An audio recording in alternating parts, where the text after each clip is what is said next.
The days were hot. Fish died in the lake, plants yellowed, birds stopped singing. There was thunder, but no rain. You call this period the Great Ecological Catastrophe. I heard my mother's heartbeat as she carried me to Alphaville. People chased us. I remember her driving and bison running by. Then we reached the flooded city with refugees in rubber boats. Suddenly, I couldn't find Mama. I was scared and alone. I'll never know whether she died or abandoned me.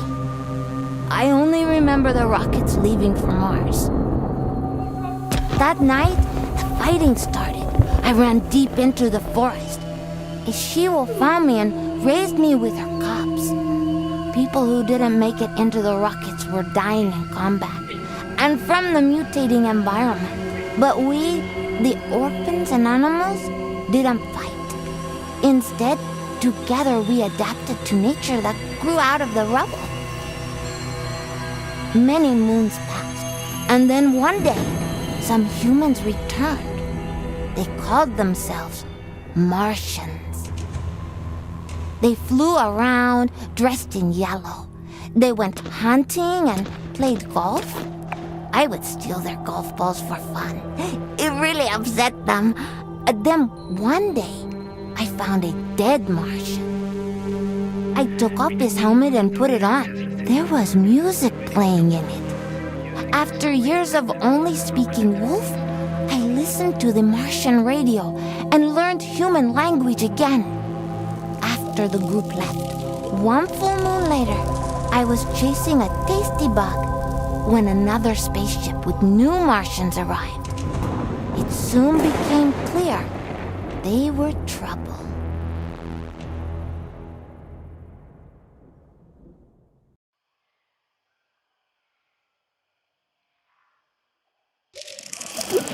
Greetings, all you Tesla City Martians out there. You're listening to Radio Nostalgia from Mars, the show for those who miss a morning run in the park, slurping minestrone soup, sailing with the wind in their hair, singing in unison with thousands of people at a music concert, or smelling the coming rain. In other words, a show for the long-lost days of Earth.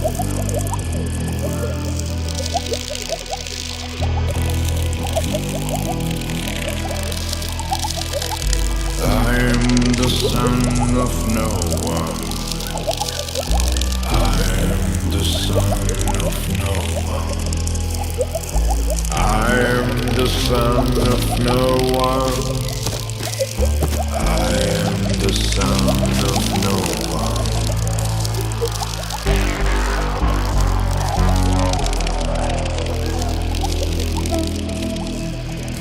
A mutant of tomorrow. Got no time for sorrow. I found becoming a stag, antlers with no yellow tag. Left to my own devices, used to permanent crisis. Without race, without creed, I am pure spiritual speed.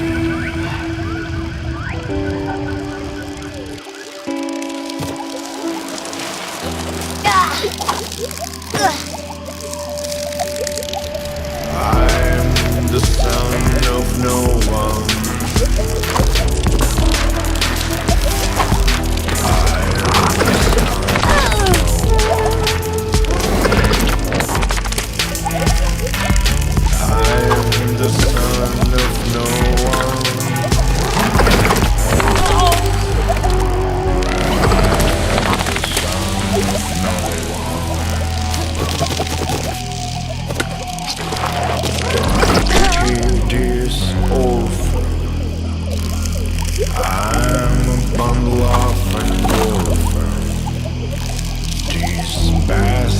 Will overcome even the Armageddon. Arms and legs propel me. You cannot fire us.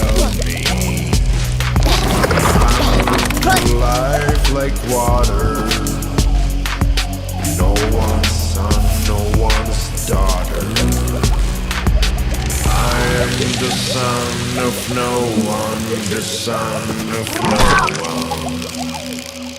I am the son of no one. I am the son of no one. Starting off the show with Son of No One, a song I'm fairly certain resonates with many of us orphans of the earth out here in the stuffy depths of space.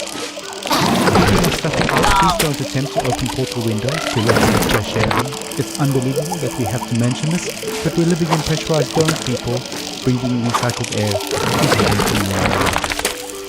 In totally unrelated news, the memorial of Baroness von Gullenship will be held in private, and the family asks all ladies and paparazzi to respectfully stay away from the funeral ceremony in Paris in the Section C cafeteria on Deck 3 at 7 p.m.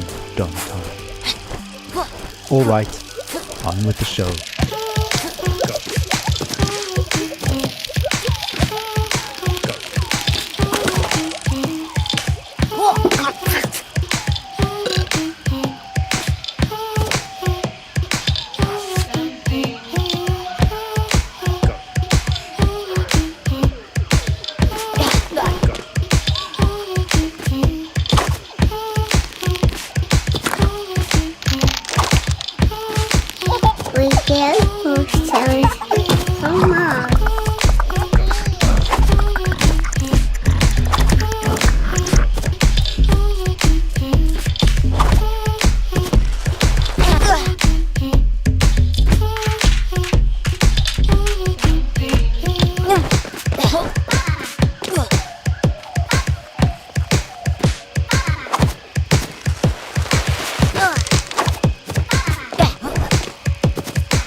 Hello, my name is Bingy Go-Go.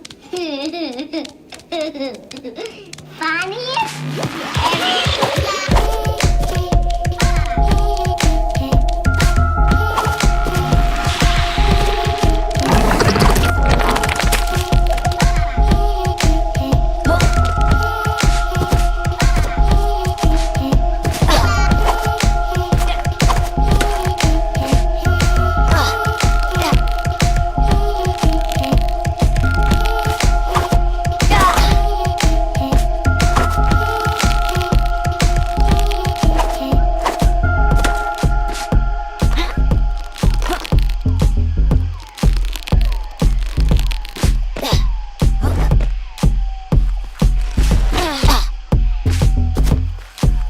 Radio nostalgia from Mars.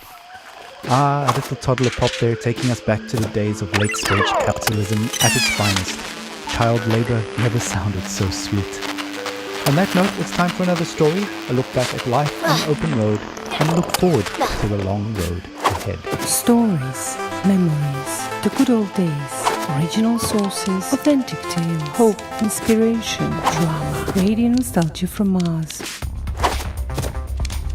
Crying while riding a Harley Davidson is the actual meaning of life. I'm serious. I tried to recreate that feeling here on Mars. So I took a Tesla City Delivery EVA for a spin on the Planitia Plains, but it's like driving a junky VR simulation. It made me miss riding my motorcycle, my Jolene, even more. At 35, for 30 days in the blistering heat of July, a 4,600-mile trip across America on my motorbike. We set off from California, we zigzagged up and down the country, we covered 18 states all the way up to New York City, where I was to take over my father's company. During the trip, the biggest surprise for me was how much of my thinking was practical. Even banal. I just focused on staying alive at 70 miles an hour on two wheels with crazy winds buffeting me in all directions. So while my mind was this constant barrage of compulsive thoughts, those thoughts were generally practical. Like, how do I get to that destination before dark? Am I drinking enough water? Am I hydrating? The bigger picture stuff of why am I doing this and what is life about anyway didn't come until later. We started the trip at the peak of California's infamous orange heat wave, and we rode it for 5 days in temperatures you wouldn't believe. Some mornings I'd have sweat dripping from my elbows before we even set off. My eyes hurt from the sun. Sometimes I'd wake up so sore I could barely move. My inner thighs had engine burn. And even though those closest to me actually didn't think I'd make it, I learned that I could physically overcome much more than I thought. So after that rite of passage, I knew I could take over the company. Instead of being an entitled little brat whose father would pay for her theatre career, I turned the company into $1 trillion business. And now, here I am with my family on Mars, among the last representatives of humanity in the universe. But aside from this high-minded idealism, life has no meaning. Because of these damn EVA suits, there's no wind on the highway here. No open-air solitude that makes you feel one with the world like back on Earth. On Mars, even if you manage to get outside, you're still trapped in the bubble of your own stale air. No matter where you go, isolation clings to you. Unlike the open road, it's an experience of void, not wholeness. There's no dancing asphalt in the heat, and no neon-lit diners, and 2 a.m. omelettes with green bell peppers and yellow cheddar with a side of burnt hash browns, greasy bacon and black coffee. Instead, there's this barren rock and strictly monitored oxygen levels in sterile domes. We live in bubble within bubbles. I admire how far we've come and how resilient we are, but I wonder, maybe we're just fooling ourselves. Just like during my epic ride, I mostly figured out the banal questions about water and food and sanitation, and now the greater questions are looming. What are we really doing here? What is our future? And what will the meaning of life be for my kids? At any rate, the point is, I miss my Jolene. That's all. Thanks for listening. Thank you for taking us on that ride with you, Brianna. Your story is an inspiration for all and reminds us to face our difficulties head on to value the small things in life, even out here on Mars. Motorcycles, grease, wind in the hair. What better way to remember than with some psychedelic rock for the road? Radio nostalgia from Mars.